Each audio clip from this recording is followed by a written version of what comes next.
네, 매일 아침 지나치지 말아야 될 뉴스만 엄선해서 알려드리는 뉴스픽 시간입니다. 한동희 뉴스토마토 기자 나와 있습니다. 안녕하세요. 안녕하세요. 네, 제가 한번 우리 기자님하고 자리를 바꿔달라 했어요. 왼쪽 오른쪽. 아씨 또 바꾸나 안 바꾸나 똑같네요. 화면 보니까. 괜히 바꿨다. 내일보다 좀 원상회복 합시다. 우리. 네, 알겠습니다. 네, 또 그렇게 금방 내내 이러면 안 되는데. 자, 어쨌든 한동희 기자 어떻게 설은 잘 설은 아니죠. 1월 1일 네, 잘 보내셨습니까? 네, 잘 쉬고 왔습니다. 부모님이 예뻐하시고 네. 그 주말 동안에 또 사건 사고들 뭐 소식들이 많아가지고 네. 근데 이 또 거리두기가 연장이 되는 바람에 네. 어디 갈 데도 없고 그랬어요? 네, 그래서 그냥 집에 있었습니다. 그래요? 네.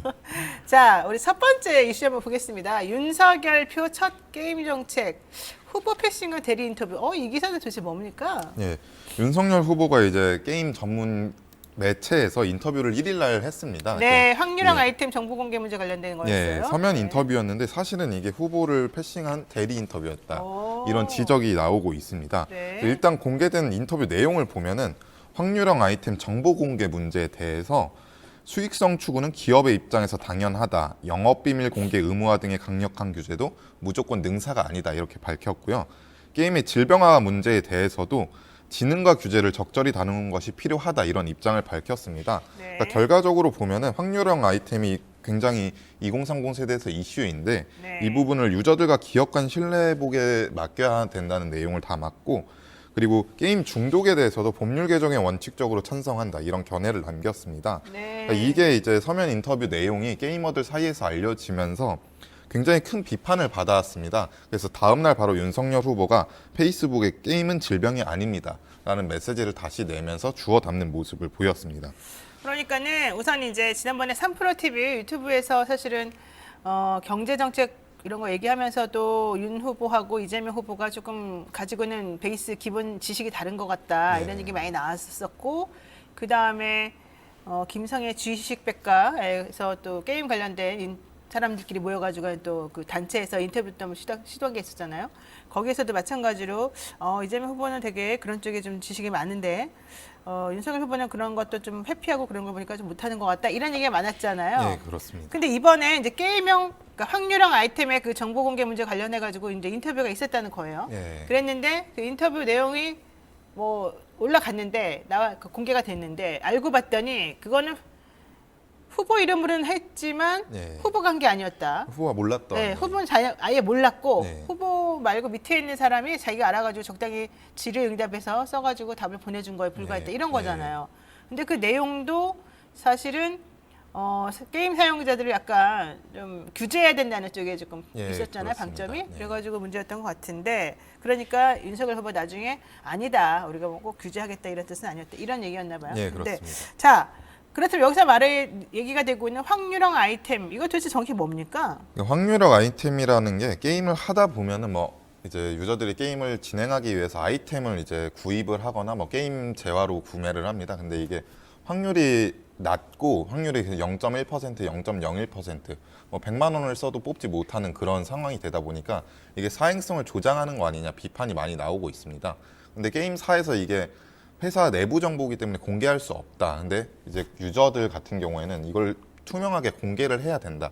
이러면서 부딪히고 있는 부분입니다. 이 부분. 그러니까 확률형 게임 아이템이라고 하는 것은 게임 플레이어의 그 등급을 올려주는 네. 아이템이나 그런 캐릭터를 얻을 수 있는 상품을 말하는 건데 내가 돈을 준다고 해서 그게 뭔지를 딱 알아서 내가 확인할 수 있는 게 아니라는 거잖아요. 네, 그 그렇습니다. 내용물이 뭔지도 모르고 그 돈은 돈대로 썼지만 사실은 꽝 될 수 있는 거고. 네, 꽝이 나오는. 네, 그렇지만 사실은 또 자기가 투자한 돈보다 훨씬 더 많은 더 좋은 등급의 그런 뭐 상품 같은 거를 받을 수 있는 거고. 네, 그리고 확률 자체도 불투명한 상황. 그렇죠. 그러다 보니까 이게 사람들이 복불복이다 해가지고 좀 재밌다. 이게 네. 오히려 이렇게 좋다고 하는 사람들도 있고 아닌 사람들은 이거 사행성이다. 이거 네.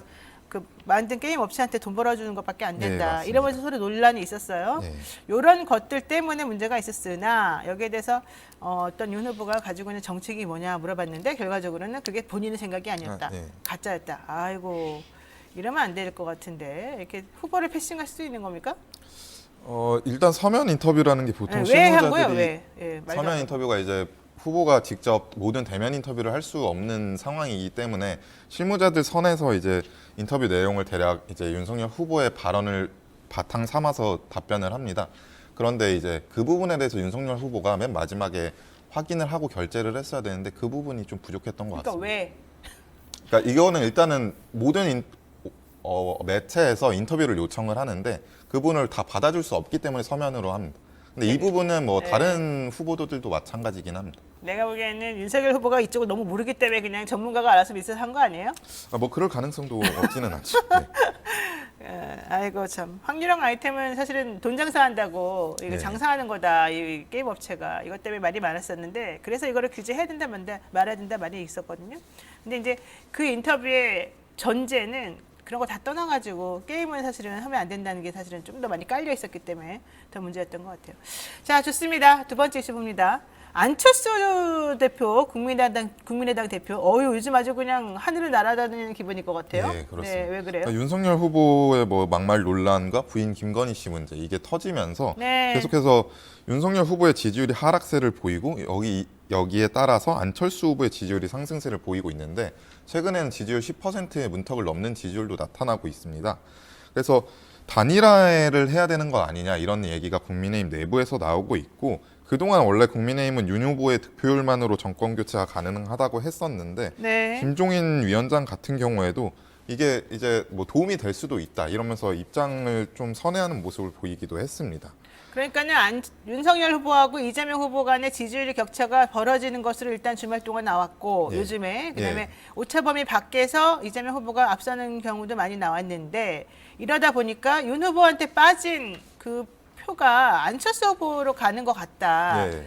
그러니까는 이 안철수 후보를 이제 무시할 수가 없잖아요. 특히 예, 안철수 후보가 그렇습니다. 10% 넘으면은 상당히 중요한 의미를 차지할 것 같은데 야권에서 그러다 보니까 김정인 위원장 그렇게 안철수 싫어하더니 알아서 나가라 이러더니 사실은 이제는 그런 말 할 수 있는 상황이 아니라는 거죠. 예. 그러면 앞으로는 후보 단일화, 안철수 국민의당 후보하고 윤석열 후보 간의 단일화 이런 것도 좀 가능하겠습니까? 일단 가능성은 남겨놔야 될 것 같고요. 뭐 2002년 같은 경우에는 대선 2주를 앞두고 단일화한 경우도 있기 때문에 끝까지 봐야 될 것 같기는 한데 일단 안철수 후보는 지지율이 오른 상황이기 때문에 단일화는 없다라는 입장이고 본인이 끝까지 완주하겠다. 그리고 윤석열 후보 같은 경우에도 지금 할 얘기는 아니다. 이렇게 언급을 하고 있어서 좀 더 시간을 봐야 될 것 같습니다. 지금 할 얘기는 아니다. 그럼 나중에는 어쨌든 가능성도 좀 있다. 이렇게 봐도 네, 돼요? 일단 정치 도의상으로 맞지 않다라는 답변을 했기 때문에 정치 도의상 네. 맞지 않다? 네, 좋습니다. 결국 야권은 1월 10일 지나서 제가 보기에는 1월 중순 이후에 아주 중요한 1월 10일 프레스 말씀 한 2, 3일 정도 해가지고 중요한 변수들이 많이 생길 것 같은데 그렇게 되면 아마 야권이든 여권이든 뭔가 좀 지각 변동 같은 게 생길 수도 있겠습니다. 근데 그렇게 해도 좀 시간이 모자랄 수 있어요. 지금 1월이잖아요. 예, 1월 3일이잖아요. 오늘이 벌써. 예. 그러면은 앞으로 뭔가 제 단일화 같은 거 하려고 해도 엄청나게 빠른 속도로 해야 되잖아요. 3월 9일이니까. 예, 그렇습니다. 이거 되게 만만치 않은데 어떻게 될지 모르겠습니다. 자, 세 번째 짧게 짚어봅니다. 김민전 국민의힘 공동선거대책위원장 4.15 총선 부정선거 의혹 이 사람 맨날 얘기만 하죠, 이분은. 근데 이대남 학점 발언하면서 술 먹느라고 학점 못 받았다 남자들 이런 얘기를 해서 네. 하태경 의원한테 좀 비난을 받았어요. 예. 그랬더니 이번엔 하태경 의원을 공격했군요. 예. 군대 다녀오지 않아 놓고 왜 이러느냐? 예. 네, 무슨 뜻입니까? 군대를 다녀오지 않았던 하태경 의원이 이제 남학생들이 술 먹는 거에 대해서 모르는 거 아니냐 아하. 이렇게 반박을 한 겁니다. 본인은 갔다 왔을까요? 김민전 위원장은? 예, 본인이 뭐 이제 학생들 수업하면서 이제 그 많이 봤다라는 얘기를 하고 있는 거고요. 네네. 그리고 또 이제 부정선거 의혹 관련해서 2020년 재검표가 이루어지지 않은 이유가 민경욱 전 의원이 비용을 2억 원 이제 거기에 들어가는 비용을 내지 않았기 때문이고 네. 이 부분을 하태경 의원이 모르고 말하는 것이다. 그리고 왜 부정선거 의혹 검증 자체를 하지 못하게 하는 것인지 이해하기 어렵다. 이런 발언을 했습니다. 근데 아직까지 이 부정선거 얘기하는 거는 사실 국민의힘에서는 좋아하지 않는 건데 네네. 이분이 이렇게 계속 부정선거 발언하는 것도 사실 문제고 또 하나는 2030 남성들 얘기를 하면서 20대 남학생들이 가지는 그런 불평등함, 뭐 불공평함 이렇게 느끼는 거는 술 먹고 학점 못 받았기 때문이다 이렇게 말했어요. 사실 네. 이것도 좀 문제 아닙니까? 예, 그렇습니다. 그래서 이제 이준석 대표 같은 경우에는 이제 20대를 그냥 적대시하려나 하는구나 이렇게 말하기도 했습니다. 요즘 뭐 이준석 대표 하도 그냥 힘이 없어가지고 무슨 말을 하든지 간에 옛날보다 그 딱 영향력이 크지 않아서 그러긴 한데 글쎄요, 이게 제대로 된 분석을 하고 계시는 건지 제가 좀 궁금합니다. 저는 뭐 외부인으로서 말씀드리는 거죠. 네, 한노희 기자랑은 여기까지 하겠습니다. 고맙습니다. 네, 지금 여러분께서는요, 노영의 뉴스 인사이드 함께하고 계시고요. 제가 오늘 좀 흥분해가지고 말을 막 빨리 해버렸어요. 지금 천천히 하겠습니다. 잠깐만 기다려주세요.